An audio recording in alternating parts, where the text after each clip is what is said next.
Hello दोस्तों, आज मैं वापस उपस्थित हूँ आपके समक्ष एक और रोचक कथा के साथ। तो आज मैं आपको शनिदेव जी के बारे में कुछ बताना चाहता हूँ कि कौन है शनिदेव, क्या है उनका रहस्य, कैसा है उनका स्वरूप और कैसे मिली उनको न्याय के देवता की उपाधि। तो वीडियो शुरू करने से पहले मेरी तरफ से आपको जय शनिदेव।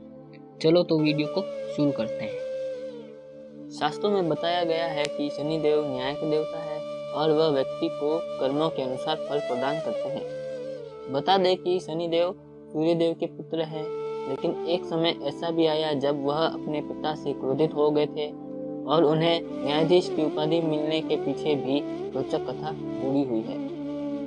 हिंदू धर्म में शनिदेव का स्थान बहुत ही महत्वपूर्ण है। शनिदेव साक्षात रुद्र है और ज्योतिष शास्त्रों में यह भी बताया गया है कि शनिदेव न्याय के देवता है और समस्त देवताओं में शनिदेव ही एक ऐसे देवता है जिनकी पूजा प्रेम के कारण नहीं बल्कि डर के कारण की जाती है। इसका एक कारण यह भी है क्योंकि शनिदेव को न्यायाधीश की उपाधि प्राप्त है। मान्यता है कि शनिदेव कर्मों के अनुसार भक्तों को फल प्रदान करते हैं। जिस भक्त के अच्छे कर्म होते हैं उन पर शनिदेव की कृपा बनी रहती है और जो व्यक्ति बुरे कर्मों में लिप्त रहता है उन पर शनिदेव का प्रकोप बरसता है। आइए जानते हैं कौन है शनिदेव, क्या है उनके जन्म से जुड़ी कथा और कैसे बने वह न्यायाधीश।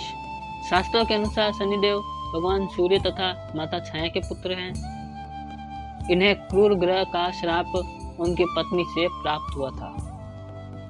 इनका वर्ण कृष्ण है। यह कौवे की सवारी करते हैं।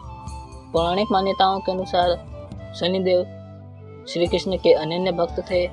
बाल्यावस्था में ही भगवान श्री कृष्ण की आराधना में लीन रहते थे। युवा अवस्था में उनके पिता ने उनका विवाह चित्ररथ की कन्या से करवा दिया था।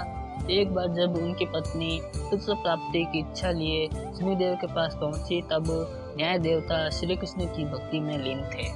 वह बाहरी संसार से पूर्ण रूप से कर चुके थे। प्रतीक्षा करके जब उनकी पत्नी थक गई तब उन्होंने क्रोध में आकर शनिदेव को श्राप दे दिया और कहा कि वह जिसे भी देखेंगे वह नष्ट हो जाएगा। ध्यान टूटने के बाद शनिदेव ने अपनी पत्नी को बहुत मनाया और श्राप वापस लेने को कहा। उनकी पत्नी को भी अपनी भूल का पश्चाताप हुआ, लेकिन श्राप वापस लेने की शक्ति उनमें नहीं थी। इसी वजह से शनिदेव अपना सिर नीचे करके रहने लगे, क्योंकि वह नहीं चाहते थे कि उनके कारण किसी पर भी विपत्ति आए। इसीलिए ज्योतिष शास्त्र में बताया गया है कि शनि यदि रोहिणी वेतन करते हैं तो पृथ्वी पर 12 वर्षों के लिए घोर दुर्भिक्ष पड़ जाता है, जिससे जीव जंतु का बचना मुश्किल हो जाएगा। किंवदंतियों के अनुसार जब भगवान सूर्य अपनी पत्नी छाया के पास पहुंचे तो सूर्य के प्रकाश से उनकी पत्नी छाया ने आंखें बंद कर ली। इसी वजह से शनिदेव का रंग श्याम अर्थात काला पड़ गया। इसी बात से शनिदेव अपने ही पिता से क्रोधित हो गए। शनिदेव ने आगे चलकर भगवान शंकर की घोर तपस्या की और इस तपस्या से उन्होंने अपना शरीर पूर्ण रूप से जला लिया। शनि की भक्ति देखकर भगवान शिव बहुत प्रसन्न हुए और उनसे वरदान मांगने के लिए कहा। शनिदेव ने वरदान के रूप में मांगा कि वह चाहते हैं कि उनकी पूजा अपने पिता से अधिक हो, जिससे सूर्य देव को अपने प्रकाश का अहंकार टूट जाए। भगवान शिव ने शनिदेव को वरदान दिया कि तुम नवग्रहों में श्रेष्ठ हो जाओगे और पृथ्वी लोक पर न्यायाधीश के रूप में तुम लोगों को कर्मों के अनुसार फल प्रदान करोगे। इसीलिए आज भी भगवान शनि को न्यायाधीश के रूप में पूजा जाता है और सभी ग्रहों में उनका स्थान बहुत ऊंचा है। ज्योतिष शास्त्रों में बताया गया है कि शनि ग्रह की गणना अशुभ ग्रहों में होती है और वह 9 ग्रहों में 7वें स्थान पर आते हैं।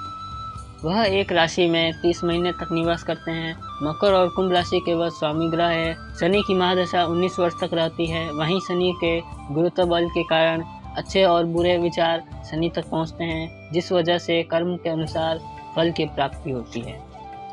इसीलिए जो लोग किसी भी प्रकार के बुरे कर्म में लिप्त नहीं होते उन्हें शनिदेव से डरने की आवश्यकता नहीं है। उनकी उपासना से ही शनिदेव आसानी से प्रसन्न हो जाते हैं। इसी के साथ ये रोचक कथा यहीं समाप्त होती है। उम्मीद करते हैं कि शनिदेव की यह रोचक कथा एवं इतिहास आपको अत्यधिक पसंद आया होगा। ऐसी ही अनेक रोचक कथाओं एवं तथ्यों को जानने के लिए हमारे चैनल को सब्सक्राइब करें। वीडियो अच्छी लगी हो तो लाइक एवं कमेंट में जय शनिदेव लिखना न भूलें।